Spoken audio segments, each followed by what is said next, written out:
Welcome to our channel. నేను Yagnamurthy. Big boss Telugu season 8. గత 7 సీజన్లో మనం చూసాము బిగ్ బాస్ అనేది ఎలా ఆదరణ పొందింది అనేది. ఒక 6th సీజన్ మాత్రం అంత ముందు సీజన్ల కంటే కొంచెం తక్కువ పర్ఫార్మెన్స్ చూపించింది, తక్కువగా వ్యూయర్షిప్ పొందింది అని చెప్పేసి మనకి వినిపించింది. ఏదేమైనా బిగ్ బాస్ సీజన్ 3 నుంచి ఇప్పటి వరకు కూడా సో నాగార్జున దానికి హోస్ట్గా వ్యవహరిస్తూ కంటిన్యూగా దాన్ని సక్సెస్ఫుల్గా రన్ చేస్తూ వస్తున్నారు. ఇప్పుడు 8th సీజన్ కూడా ఆయనే హోస్ట్గా వచ్చారు. అయితే ఈ గతంతో పోల్చుకుంటే ఈసారి భిన్నమైనటువంటి ఒక పద్ధతిలో ఈసారి 8th సీజన్ అనేది ప్రారంభమైంది. అందులో ఏంటంటే పేర్స్గా, అంటే విడివిడిగా కాకుండా ఒక జంటలుగా అట్లా 7 పేర్స్గా ఇందులో కంటెస్టెంట్స్ని 14 మందిని పంపించారు. ఎలా ఓపెనింగ్ అనేది ఎలా గ్రాండ్గా ఉందో మనం చూసాము. సో అసలు అంటే హోస్ట్గా నాగార్జున ఈ 8th సీజన్ సంబంధించి ఆయన ఎలా కనిపించారు ఏంటి, అలాగే ఈ సీజన్లో చూసుకుంటే తెలుగు వాళ్ళతో పాటు మిగతా భాషల వాళ్ళకి, అంటే మొత్తం యాక్చువల్గా తెలుగు సీజన్ కాబట్టి తెలుగు వాళ్ళే ఉండాలని చెప్పేసి అందరూ కూడా కోరుకుంటారు. కానీ ఈసారి ఎక్కువ మంది ఇతర భాషలకు సంబంధించిన వాళ్ళు, అది కూడా ప్రధానంగా కన్నడ వాళ్ళు ఎక్కువగా ఉన్నారు అని చెప్పేసి ఒక మాట వినిపిస్తూ ఉంది. మరి ఈ సీజన్ని ఆరంభం నుంచి దీన్ని తరోగా అబ్జర్వ్ చేస్తూ వస్తున్నటువంటి ఒక విశ్లేషకులు మన ముందున్నారు. ఆయన శ్రీరామ్ త్వరగా. రాజకీయ విశ్లేషకులుగా మనకి బాగా తెలిసినటువంటి ఆయన ఇప్పుడు బిగ్ బాస్ 8 గురించి ఈ ఎంటర్టైన్మెంట్ సెగ్మెంట్ లో కూడా ఆయన విశ్లేషకులుగా పాల్గొనబడటం మనకి సంతోషకరం. సో శ్రీరామ్ గారు, నమస్కారం అండి. నమస్తే అండి. సార్, బిగ్ బాస్ 8 ఎందుకని మీరు రాజకీయాల నుంచి ఎంటర్టైన్మెంట్ వైపు కూడా మళ్ళినట్టు ఉన్నారు, ఎందుకని? అంటే మనం అందరికి సంబంధించిన మనం అందరి మనుషులం, ఒకళ్ళ మనుషులం కాదు కదా, కేవలం పాలిటిక్స్ మాత్రమే కాదు. మీకు తెలుసు, నాకు తెలుసు, మన ఇద్దరం కలిసి సినిమా ఇండస్ట్రీలో కూడా పనిచేసాం. అవును. సో జర్నలిస్ట్ గా మీరు కూడా మీరు పనిచేసాం. సో అందువల్ల అంటే మీరు సినిమా జర్నలిస్ట్ గా పనిచేశారనే విషయం మీ మీ తోటి రాజకీయ విషయాలు చాలా మందికి తెలియదు అనుకుంటా. చాలా మంది తెలీదు. ఇప్పుడున్న ముఖ్యమంత్రులకి, ఇంతకు ముందు ముఖ్యమంత్రులకి అందరికీ మన గురించి తెలుసు, కానీ సినిమా నేపథ్యం చాలా మంది తెలియదు. అందువల్ల సినిమా నేపథ్యం ఉంది కాబట్టి సరే, దీని మీద కూడా మన ప్రేక్షకులందరికీ కూడా మనకి ఇంకా ఆ, వాళ్ళని కూడా మనం ఒకసారి టచ్ చేద్దాం అని చెప్పే ఉద్దేశంతో వాళ్ళని కూడా, అంటే ఇప్పుడు చూశాను నేను బిగ్ బాస్ కి గతంలో చాలా మంది రివ్యూవర్స్ అని చెప్పి ఇస్తున్నారు, చాలా మంది రివ్యూస్. ఉమ్. కానీ ఆ రివ్యూస్ ఎలా ఉంటున్నాయంటే ఆల్మోస్ట్ రన్నింగ్ కామెంటరీ లాగా ఉంటున్నాయి. అక్కడ ఏది ఓకే. జరుగుతుందో సేమ్ దాన్ని అప్పచెప్పేసి వెళ్ళిపోవడం అనేది, దాన్నే ఒక రివ్యూ కింద భావిస్తున్నారు. సరే, ఓకే, ఫైన్, వాళ్ళని మనమే అనక్కర్లేదు, కానీ బట్ అదే రివ్యూ అనేది లెక్కలోకి వెళ్ళిపోయి వాళ్ళకే లక్షల లక్షల వ్యూస్ అలా ఉన్నాయి. సరే, ఆ ఉమ్. వ్యూస్ సంగతి మనం పక్కన పెట్టేస్తే, రివ్యూ అంటే ఏంటో తెలియకుండానే రివ్యూ ఇచ్చేస్తారు. మీరు సినిమా రివ్యూ ఇస్తారు, సినిమాని అవును. మీరేం అప్పచెప్పరు. సినిమాలో ఎలా ఉంది, మీ అభిప్రాయం ఏంటి అని చెప్తారు. మీ అభిప్రాయాన్ని చూసి దాన్ని బట్టి సినిమాకి వెళ్ళాలో వద్దో నిర్ణయించుకుంటారు తప్ప, టైటిల్ వేసిన దగ్గర నుంచి శుభం కార్డు పడేదాకా మీరేం అప్పచెప్పరు. అవును. కానీ ఇప్పుడు ఈ బిగ్ బాస్ మీద వస్తున్న రివ్యూలన్నీ కూడా ఈ అప్పచెప్పే కార్యక్రమం. వాళ్ళు ఏం మాట్లాడారు, వీళ్ళు ఏం మాట్లాడారు, డైలాగులతో సహా చెప్పేసి అప్పచెప్పేసి ఒక గంట గంటన్నర ఒక వీడియో చేసేసి వదిలేయడం అనేది అది స్టైల్ గా ఉంది. So okay. అసలు రివ్యూ అంటే ఏంటి తెలియాలి, మీలాంటి వాళ్ళు నాలాంటి వాళ్ళని చెప్తే అసలు రివ్యూ అంటే ఏంటి తెలుస్తుందన్న ఉద్దేశంతో సరే, ఈ బిగ్ బాస్ తోటి స్టార్ట్ చేద్దాం. మనం ఎలాగో సినిమా రివ్యూలు అవన్నీ సరే, ఎలాగో మీరు అందరూ ఉన్నారు చేస్తున్నారు కాబట్టి బిగ్ బాస్ గురించి చేద్దామని మొదలు పెట్టాను. చూద్దాం ఎలాగుంటుందో. ఇది మా ఓ- ఎలా జనాలు రిసీవ్ చేసుకుంటారు చూద్దాం. నేను కూడా క్యూరియస్ గా ఎదురు చూస్తున్నాను, అసలు మీరు ఎలా చెప్తారు, అసలు ఏంటి మీ అబ్జర్వేషన్ ఎలా ఉంటుంది, బిగ్ బాస్ 8 గురించి ఏ కోణంలో మీరు దీన్ని చూస్తున్నారు అనేది ఓ కూడా తెలుసుకొని నాకు కూడా ఉంది. సో ఇప్పుడు అంటే మనం చూసాము లాంచింగ్ ఎలా ఉంది ఏంటి అనేది చూసాము. అందులో కంటెస్టెంట్లు 14 మంది కంటెస్టెంట్ ఎవరు అనేది కూడా మనకి ఇప్పుడు తెలుసు. ఒక రోజు కూడా గడిచిపోయింది.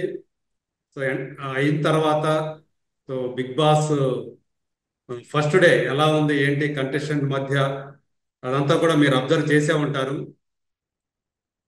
ఎలా అనిపించింది మీకు ఈ అంటే 14 మంది కంటెస్టెంట్ చూసిన తర్వాత మీకు ఎలా అనిపించింది? అంటే మీకు తెలిసిన ఫేస్లు ఏమైనా కనిపించాయా ఈ 14 మందిలో? తెలిసిన ఫేజ్లు అంటే ఫస్ట్ సీజన్ తప్ప మిగతా సీజన్లు అన్ని కూడా ఇంక నాకు తెలిసి అయితే అంతంత మాత్రం వాళ్ళే వచ్చిన వాళ్ళందరూ కూడా. ఫస్ట్ సీజన్ లో అంటే అందరికి సినిమా ఇండస్ట్రీకి సంబంధించిన వాళ్ళు వచ్చారు. ఆ సినిమా ఇండస్ట్రీకి సంబంధించిన వాళ్ళు వచ్చినప్పుడు కూడా అది కూడా ఏమైందంటే అప్పుడు సెన్సేషన్, అప్పట్లో డ్రగ్స్ కేసు ఒకటి వచ్చింది అప్పుడు. మీ అందరికీ గుర్తుండే ఉంటుంది. డ్రగ్స్ కేసులో చాలా మంది ఇన్వాల్వ్ అవడం, అందులో బిగ్ బాస్ లో ఉన్న వాళ్ళు ఇన్వాల్వ్ అయ్యి ఉండడం, వీళ్ళని కొంతమంది బిగ్ బాస్ నుంచి కొన్నాళ్ళు బయటికి తీసుకొచ్చి మళ్ళీ లోపలికి తీసుకెళ్ళడం, ఇవన్నీ జరిగినాయి. సో అప్పుడు ఆ సీజన్ అంతా కూడా చాలా ఇంట్రెస్టింగ్ గా జరిగింది అప్పుడు. కానీ ఇప్పుడు చూస్తే అసలు సినిమా ఇండస్ట్రీకి సంబంధించిన వాళ్ళు చాలా తక్కువ మంది వస్తున్నారు. ఈ మామూలుగా ఈ యూట్యూబ్ లో కాస్త జనాల్ని ఏదో రకంగా వాళ్ళు ఎలా ఫేమస్ అయ్యారు నేను అనవసరం, ఏదో రకంగా ఫేమస్ అయిన వాళ్ళు, లేదంటే టీవీ సీరియల్స్ లో పనిచేసే వాళ్ళు, ఇట్లాంటి వాళ్ళందరినీ తీసుకొస్తున్నారు. సో అందువల్ల అప్పుడుకున్న ఏదైతే ఫేమ్ ఉందో ఆ ఫేమ్ లేకపోయినా కూడా జనాలు అలవాటు పడ్డారు, బిగ్ బాస్ కి అలవాటు పడ్డారు. కాబట్టి సరే వాళ్ళు ఎవరిని తీసుకొచ్చినా కూడా చూడక తప్పని పరిస్థితి. సరే నాగార్జున కోసం, లేదంటే ఆ బిగ్ బాస్ కాన్సెప్ట్ ఏదైతే ఉందో ఆ కాన్సెప్ట్ చాలా మందికి నచ్చుతుంది. సో ఆ కాన్సెప్ట్ నచ్చడం వల్ల దానికి అలవాటు పడిపోయి చూస్తున్నారు తప్ప నిజంగా వీళ్ళందరూ తెలిసిన వాళ్ళు అంటే చాలా మంది అసలు ఎవరు తెలియని వాళ్ళు. కొంతమంది ఎందుకు ఫేమస్ అయ్యారో తెలియని వాళ్ళు, సరైన కారణం కాకుండా ఏదో ఒక కారణంతో ఫేమస్ అయిపోయిన వాళ్ళు, అట్లాంటి వాళ్ళందరినీ తీసుకొచ్చి ఇప్పుడు లేటెస్ట్ గా ఎవరున్నారు వాళ్ళందరినీ తీసుకొచ్చి ఇందులో కూర్చోబెడుతున్నారు. సరే అయితే ఏంటంటే అక్కడ ఎవరు వచ్చినా కూడా ఆ ఆట ఏదైతే ఉందో ఆ ఆటను అర్థం చేసుకుని సరిగ్గా ఆడితే కనుక సక్సెస్ అవుతుంది. లేకపోతే ఇందాక మీరు చెప్పారు సీజన్ 6 గురించి. ఆ సీజన్ 6 టైంలో అంతా కూడా ఒక పక్కనేమో కరోనా, ఒక పక్కనేమో వానలు. ఆ వానల వల్ల సరిగ్గా వీళ్ళు గేమ్లు సరిగ్గా పెట్టలేని పరిస్థితి, గేమ్లు పెట్టినా కూడా అందులో వాళ్ళందరికీ దెబ్బలు తగిలి వాళ్ళు గేమ్లలో పార్టిసిపేట్ చేయలేని పరిస్థితి.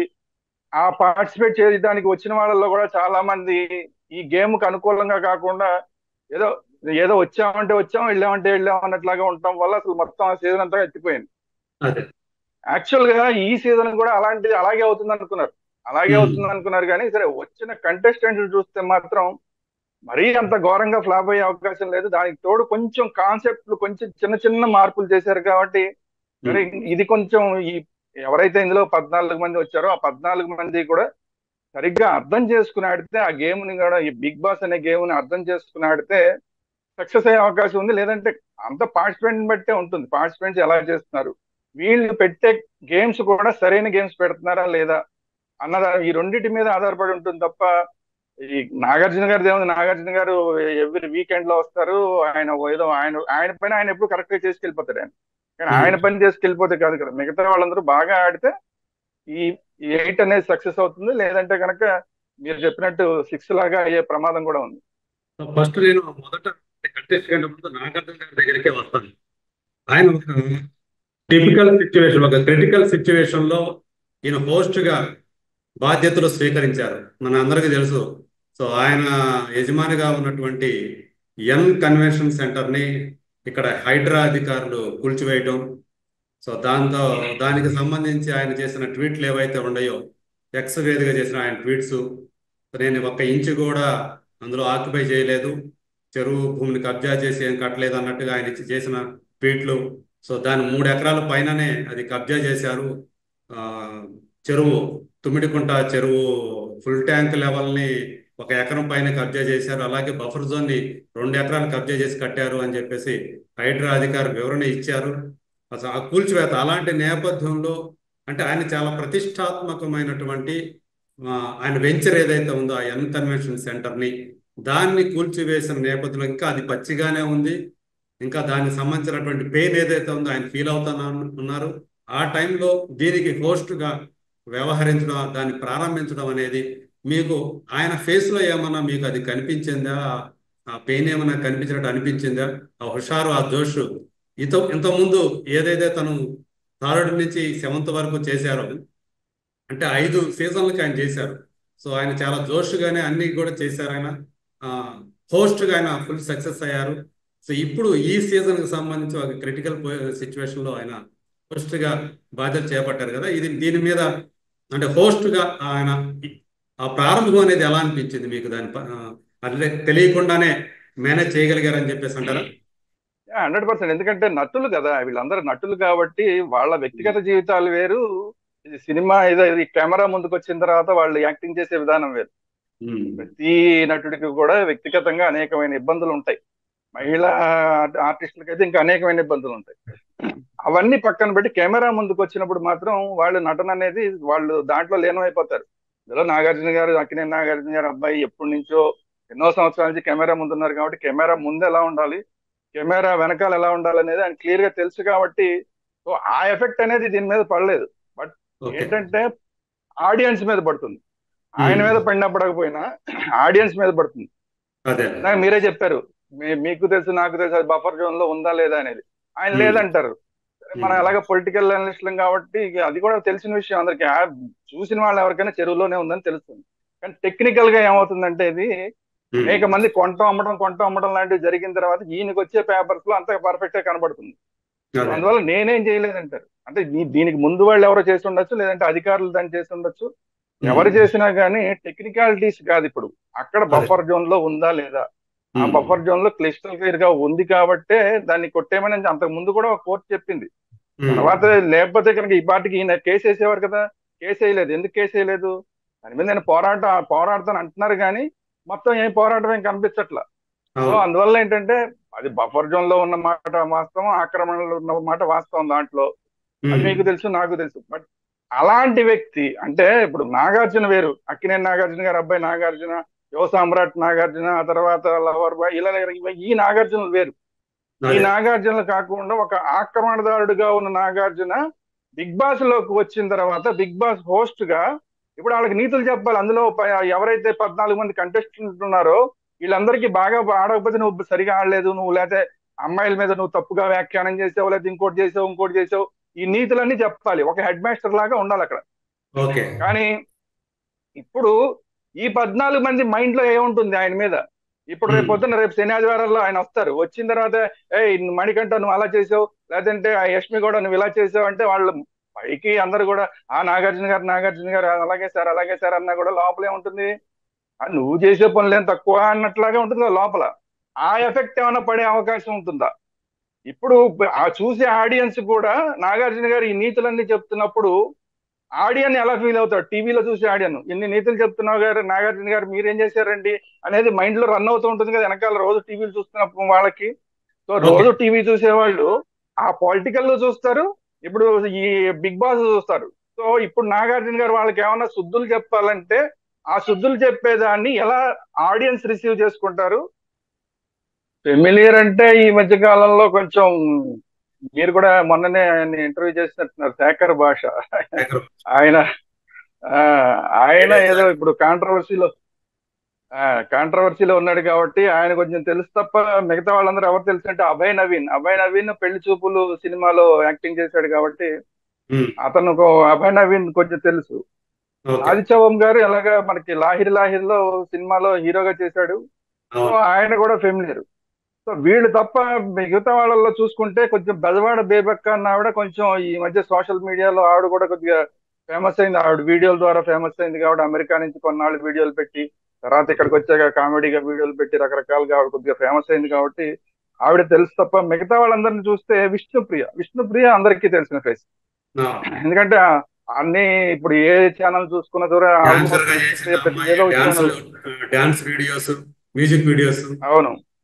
వీటితోటి ఆ అమ్మాయి సో పాపులర్ అయింది కాస్త. ఉమ్. విష్ణుప్రియ బాగా అందరికీ తెలిసిన ఫేసు.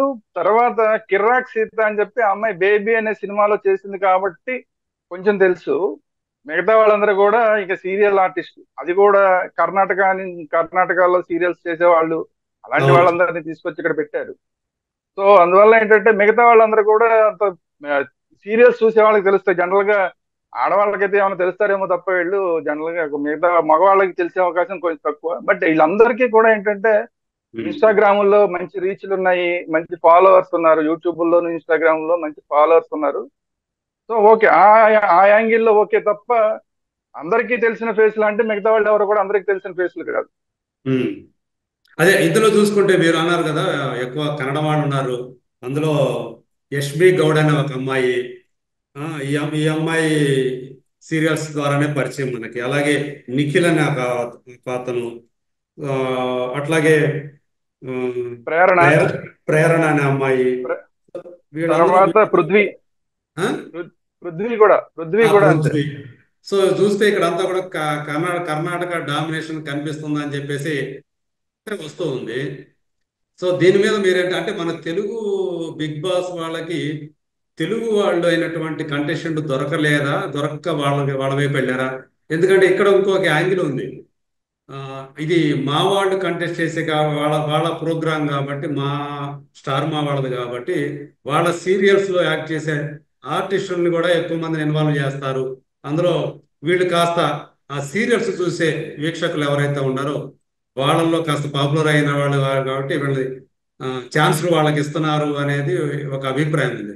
మీరేమంటారు? ఇట్లా ఎక్కువ మంది ఈ కన్నడ వాళ్ళ ఆ సెలబ్రిటీలని తీసుకోవడం అనేది మీకేమనిపిస్తుంది? యా, ఖచ్చితంగా.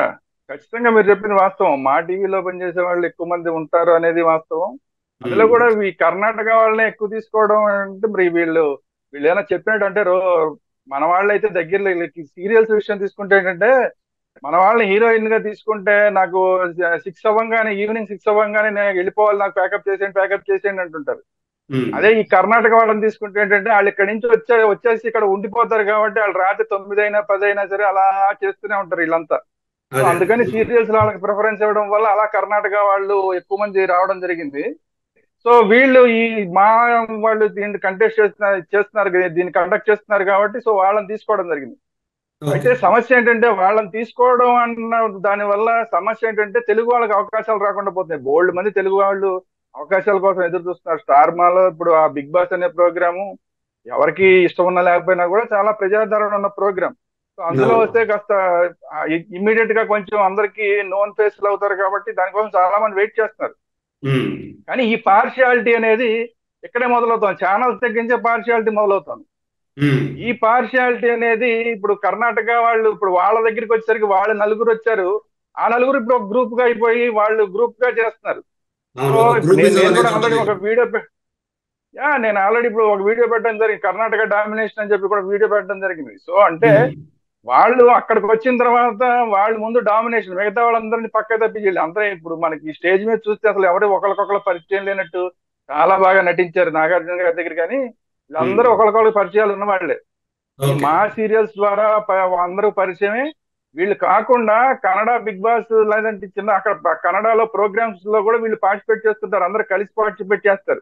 ఓకే. మనకు కూడా చూడండి మన టీవీలో సీరియల్స్ లో అందరూ వచ్చే వాళ్ళందరూ కలిసి ఒక ప్రోగ్రామ్ కండక్ట్ చేస్తుంటారు, అవును. ఎంటర్టైన్మెంట్ ప్రోగ్రామ్ ఒకటి. అందులో అందరూ అన్ని సీరియల్స్ వాళ్ళు వస్తారు అందులో. So Yes. అట్లా వీళ్ళు కూడా అందరూ అక్కడ కర్ణాటకలో పరిచయం అయిన వాళ్ళు అందరూ. కానీ ఇక్కడ స్టేజ్ మీదకి వచ్చేసరికి నాగార్జున గారి దగ్గరికి వచ్చేసరికి వాస్తవానికి ఏంటి, వీళ్ళు లోపలికి వెళ్ళిన తర్వాత అర్థమైంది వీళ్ళిద్దరు కన్నడలో మాట్లాడుకోవడం. ఆ తర్వాత నెక్స్ట్ ప్రేరణ వచ్చింది. ప్రేరణ ఉమ్. నెక్స్ట్ బంచ్ లో ప్రేరణ వచ్చింది నెక్స్ట్ పేరు కింద. ఆ ఓకే. ప్రేరణ లోపలికి వెళ్ళగానే కన్నడలో ఒకరికొకరు మాట్లాడుకున్నారు, పరిచయం చేసుకున్నారు. హాయ్ హాయ్ ఉమ్. అని మాట్లాడుకున్నారు. అంటే ఏంటి, అంతకుముందు పరిచయం వీళ్ళంతా. So okay. అంతకుముందు పరిచయం ఉన్న వాళ్ళే అవడం వల్ల ఏమవుతుంది, ఈజీగా ముందు వాళ్ళందరూ ఆ నలుగురు కలిసి ఇప్పుడు ఒక గ్రూప్ అయిపోయారు. వాళ్ళు ఒక ఇప్పుడు ఆ సేమ్ గేమ్ నలుగురు ఆడటం ఒక మొదలు గ్రూప్ పెడతారు అయి ఉండటం కోసం. 100% ఫస్ట్ ఏంటంటే ఫస్ట్ ఈ నలుగురు కలిసి ఆడతారు. ఈ నలుగురు ఉమ్. కలిసి ఆడి మిగతా వాళ్ళందరినీ పక్కకి తప్పించి తర్వాత చూసుకుందాం, మనం తర్వాత చూసుకుందాం అన్న లెక్క అనమాట. ఉమ్. ఎవరికి వచ్చేసరికి ఎలాగో ఒకళ్ళకి మధ్య ఒకళ్ళకి గొడవలు వస్తాయి, అది వేరే విషయం. కానీ ఉమ్. ముందు దీని వల్ల ఏమవుతుంది, వీళ్ళ గ్రూపిజం వల్ల ముందు ఇద్దరు ముగ్గురు ఎలిమినేట్ అయిపోతారు, దాంట్లోంచి అన్యాయంగా ఉమ్. ఎలిమినేట్ అయిపోతారు.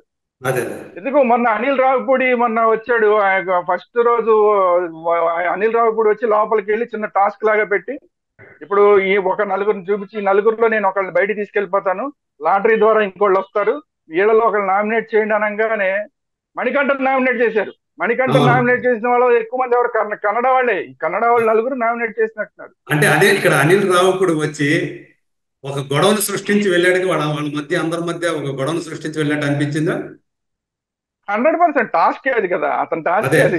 అసలు ఉమ్. బిగ్ బాస్ అంటేనే ఒకళ్ళ మధ్య ఒకళ్ళ గొడవలు పెట్టడం, ఆ గొడవల అంటే మధ్య నుంచి నేను అనేది ఏంటంటే ఇక్కడ yes, మణికంఠ ఎవరైతే ఉన్నాడో ఆ అబ్బాయి ఫుల్ యారోగెంట్ అనే విషయం ఇక్కడ ప్రొజెక్ట్ అయ్యేటట్లు అతను ఏదైతే ఒక టాస్క్ చేశాడో అనిల్ రావుపూడి, దానివల్ల నాగమణికంఠ ఒక ఫుల్ యారోగెంట్ క్యాండిడేట్ అన్నట్లుగా ప్రొజెక్ట్ అయిందని చెప్పేసి ఒక అభిప్రాయం వినిపిస్తూ ఉంది.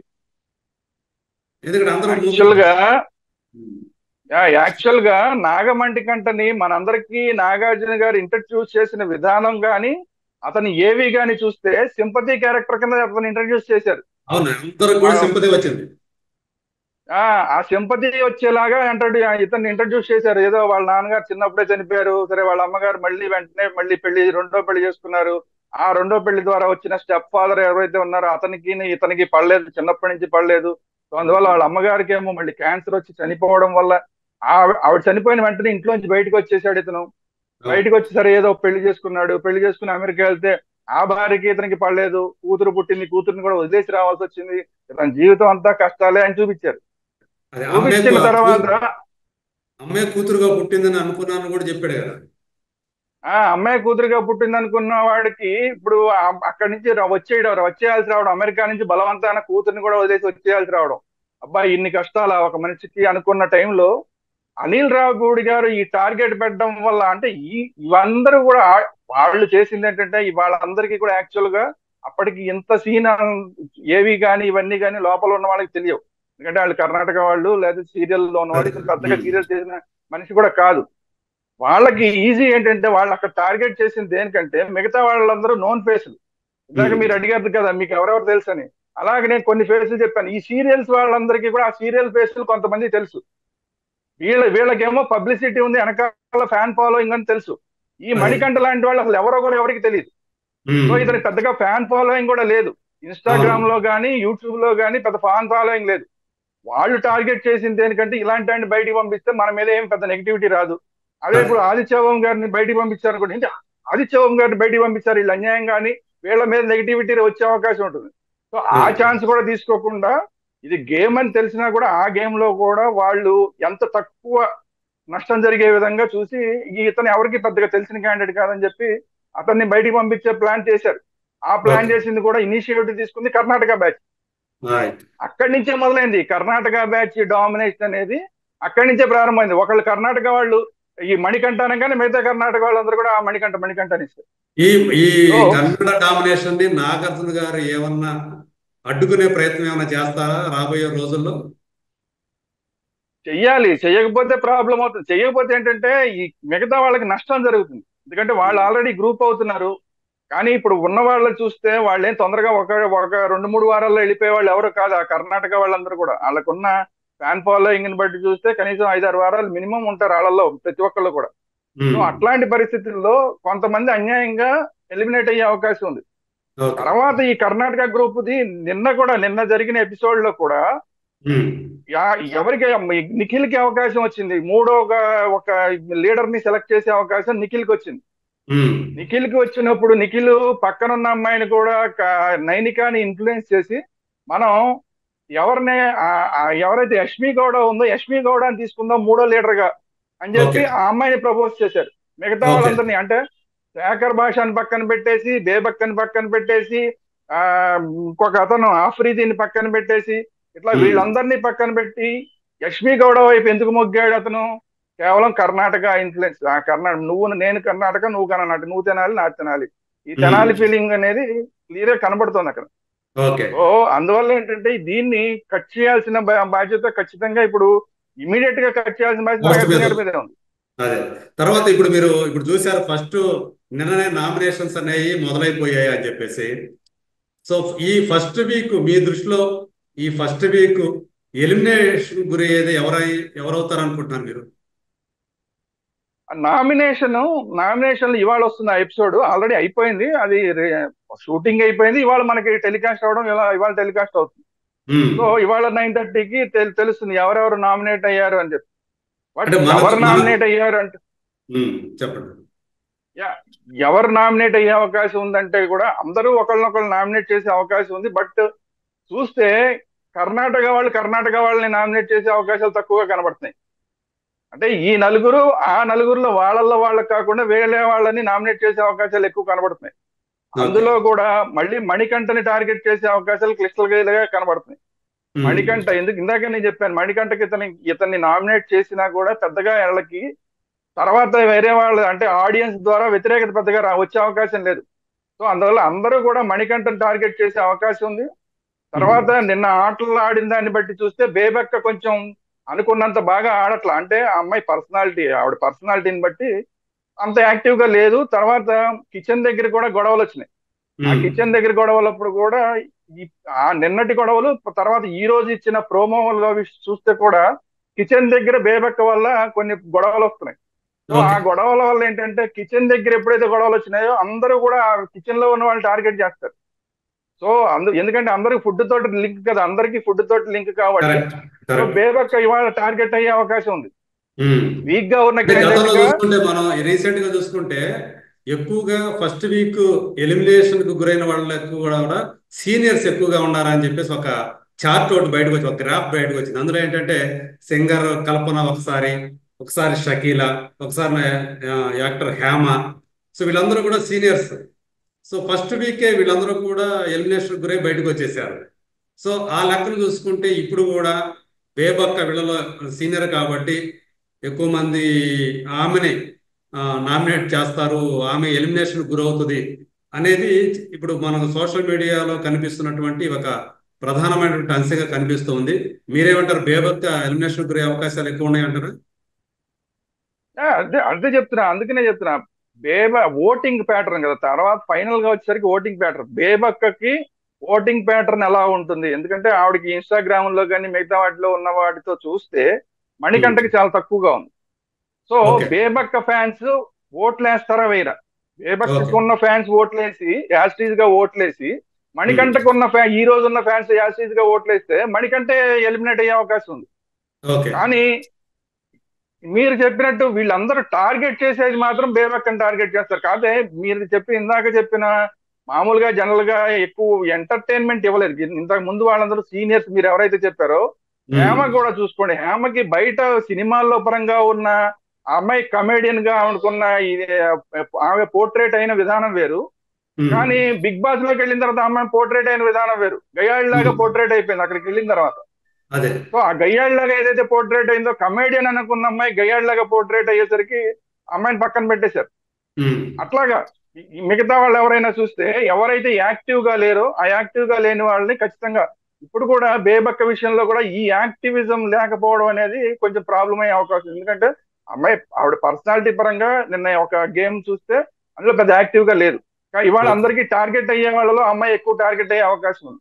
సో ఈ రెండింటిని చూస్తే కనుక మణికంఠ ఎంత డేంజర్ లో ఉన్నారో ఈ బేబక్క కూడా అంతే డేంజర్ లో ఉంది. శేఖర్ భాషని కూడా అందరు ఇవాళ టార్గెట్ చేసే అవకాశం ఉంది. బట్ శేఖర్ భాషకి ఇప్పుడున్న పరిస్థితులను బట్టి అతను సర్వైవ్ అయిపోతాడు, దాంట్లో డౌట్. అతను మంచి ఎంటర్టైన్మెంట్ అందించే అవకాశాలు ఉన్నాయి కాబట్టి కొన్ని వారాల పాటు అతను సర్వైవ్ అవుతాడు అనుకుందాము. మీ మీ పర్సనల్ గా చూసినప్పుడు మీ పర్సనల్ ఫేవరెట్ ఎవరు ఇక్కడ? నాకంటూ ఫేవరెట్లు ఉంటారు, అసలు సమస్య లేదు. ఫైనలిస్ట్ వచ్చి విజేతగా నిలిచే అవకాశాలు ఈ 14 ఫస్ట్ రోజు చూస్తే నేను ఏమనుకున్నానంటే నాకంటూ ఎప్పుడు ఫేవరెట్లు ఉండే అవకాశం లేదు. ఎందుకంటే వీళ్ళలో ఎవరితోనూ నాకు పరిచయం లేదు, ఎవరు నాకు తెలిసిన వాళ్ళు కూడా కాదు కాబట్టి ఎవరితోనూ నాకు ఫేవరెటిజం ఉండే అవకాశం లేదు. బట్ ఫస్ట్ రోజు చూస్తే ఏమనుకున్నానంటే నేను శేఖర్ భాష ఫైనల్ అవుతాడు, సరే బేబక్ కూడా బాగానే ఉంది కాబట్టి ఈవిడికి కొంచెం కొన్నాళ్ళు నడుస్తుంది ఈవిడ అనుకున్నా. తర్వాత ప్రేరణ విషయంలో ఆవిడ చాలా బాగా గేమ్స్ అన్ని ఇంతకు ముందు కర్ణాటకలో జరిగిన బెంగళూరులో కొన్ని ప్రోగ్రామ్స్ లో బ్రహ్మాండంగా ఆడింది ఆ అమ్మాయి. ఆ ట్రాక్ రికార్డు ఉంది. అందువల్ల ప్రేరణ కూడా గేమ్స్ అన్ని బాగా ఆడుతుంది. సో ఆవిడ కూడా బాగా సర్వైవ్ అవుతుంది అనుకున్నాను. అలాగే నిఖిల్ బాగా స్ట్రాంగ్ క్యాండిడేట్ అనుకున్నాను. బట్ ఏంటంటే ఇంకా ప్రేరణ ఇందులో యాక్టివ్ అవ్వాలి. ఈ 2 రోజులు బట్టి చూస్తే యాక్చువల్ గా ప్రేరణ యాక్టివ్ అవ్వలేదు. ఈ రోజు ప్రోమో చూస్తే ఇవాళ ప్రోమోలో చూస్తే ఇవాళ నామినేషన్ లో బాగా హైపర్ అవుతోంది. ప్రేరణ బాగా హైపర్ అయింది. నిన్న ఈ 2 ఎపిసోడ్ లో అసలు ఎక్కడ ప్రేరణ కనపడలా. కానీ ఇవాళ రాబోయే 9:30కి రాబోయే ఎపిసోడ్ లో అమ్మాయి ప్రోమో ప్రకారం చూస్తే అమ్మాయి చాలా హైపర్ అవుతుంది. అంటే ఆ అమ్మాయిని టార్గెట్ చేశారు చాలా మంది. అంత టార్గెట్ చేశారు కాబట్టి ఆ అమ్మాయి హైపర్ అయ్యి ఉంటుంది బహుశా. అంటే ఇప్పుడు నామినేషన్ లో ఖచ్చితంగా ఆ అమ్మాయి కూడా గట్టిగా ఉండే అవకాశం ఉంది. కానీ నేనేమనుకున్నానంటే సరే డాన్సర్ నైనిక అంతగా ఉండదేమో అనుకున్నాను. కానీ నిన్న చూస్తే నేను ఫస్ట్ ఎపిసోడ్ చూసినప్పుడు కొద్దిగా నైనిక గాని సోనియా గాని కొంచెం వీక్ గా ఉంటారేమో అనుకున్నా. కానీ నిన్నటి నుంచి నిన్న జరిగిన ఎపిసోడ్ చూస్తే నైనిక యాక్టివ్ గా ఉంది. గేమ్స్ లో నైనిక చాలా యాక్టివ్ అయిపోయింది. తర్వాత సోనియా అందరిలో కెలుపుతోంది, కావాలని కెలుపుతోంది అమ్మాయి. ఇప్పుడు ఇందాక నేను బేబక్కని కిచెన్ లో టార్గెట్ ఏదైతే చెప్పానో ఫస్ట్ టార్గెట్ చేసింది సోనియానే. బేబక్కని ఫస్ట్ టార్గెట్ చేసి బాగా హైపర్ అయిపోయింది అమ్మాయి మీద. అలాగే శేఖర్ భాష మీద హైపర్ అయిపోయింది. సో సోనియా గేమ్ అనేది స్టార్ట్ చేసింది. అంటే ఫస్ట్ గేమ్ ఎవరు స్టార్ట్ చేస్తారు, ఫస్ట్ దెబ్బ ఎవరు కొడతారు, ఆ కొట్టే వాళ్ళని ఫస్ట్ కొన్నాళ్ళు ఉంచుతారు. So okay. అందువల్ల ఏంటంటే సోనియా కూడా సర్వే అయ్యే అవకాశం ఉంది. కానీ బేబక్క బయట పోర్ట్రేట్ అయినట్టు ఇక్కడ పోర్ట్రేట్ అవ్వట్లేదు. నేను ఇందాక హేమ విషయంలో చెప్పినట్టు మంచి ఉమ్, కమేడియన్ గా పోర్ట్రేట్ అయిన హేమ గయ్యాళికి ఎలాగైపోయిందో, మంచి కమేడియన్ గా పోర్ట్రేట్ అయిన బేబక్క ఇక్కడికి వచ్చేసరికి కామెడీనే లేదు. 2 రోజుల్లో కామెడీ లేకపోగా నేను ఉమ్, మంచిదాన్ని అన్నట్టు ఫీలింగ్ ఇవ్వడానికి ట్రై చేస్తుంది. అది వర్కౌట్ ఓకే. అవ్వదు. ఓకే. ఎందుకంటే నిన్న అమ్మాయిని మీ ఎవరు ఉండాలన్నప్పుడు ఈ లీడర్ గా ఎవరు ఉండాలన్నప్పుడు ఆవిడని పక్కన పెట్టి యష్మి గౌడని తీసుకున్నా కూడా ఓకే, నాకేం ప్రాబ్లం లేదు, మీరు ఎవరిని ఉమ్, అనుకుంటే వాళ్ళని చేయండి అంటే మంచిగా ఉండే ప్రయత్నం చేస్తుంది. దాని ఓకే. తర్వాత సోనియా ఏదైతే సోనియా ఈ అమ్మాయికి సపోర్ట్ చేసిన తర్వాత అందరూ మీరు అలా ఎలా మాట్లాడతారు, మీరు అలా మాట్లాడకుండా అనగానే మళ్ళీ ఇన్ఫ్లుయెన్స్ అయిపోతుంది బేబక్క. ఆ మిగతా ఓకే. వాళ్ళందరూ సపోర్ట్ చేయగానే ఓకే, నేను అలా మాట్లాడకుండా ఉండవలసింది, అంత మంచిగా ఉండకుండా ఉండవలసింది అనుకుని మళ్ళీ ఇన్ఫ్లుయెన్స్ అవుతుంది.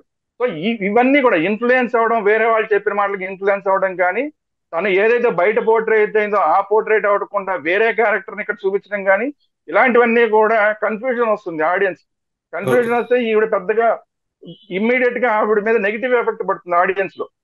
ఉమ్, సో అందుకనే ఈ రోజు నేను చెప్పేది ఏంటంటే ఇవాళ అందరూ నామినేషన్ ఏముంది, ప్రతి ఒక్కళ్ళు నామినేట్ చేస్తారు, ఒక 5-6 నామినేట్ అయిపోతారు, అది పెద్ద విషయం కాదు. కానీ డేంజర్ లో ఉండేది ఎవరయ్యా అంటే మణికంఠ బేబక్క ఇద్దరు కూడా డేంజర్ లో ఉండే అవకాశం.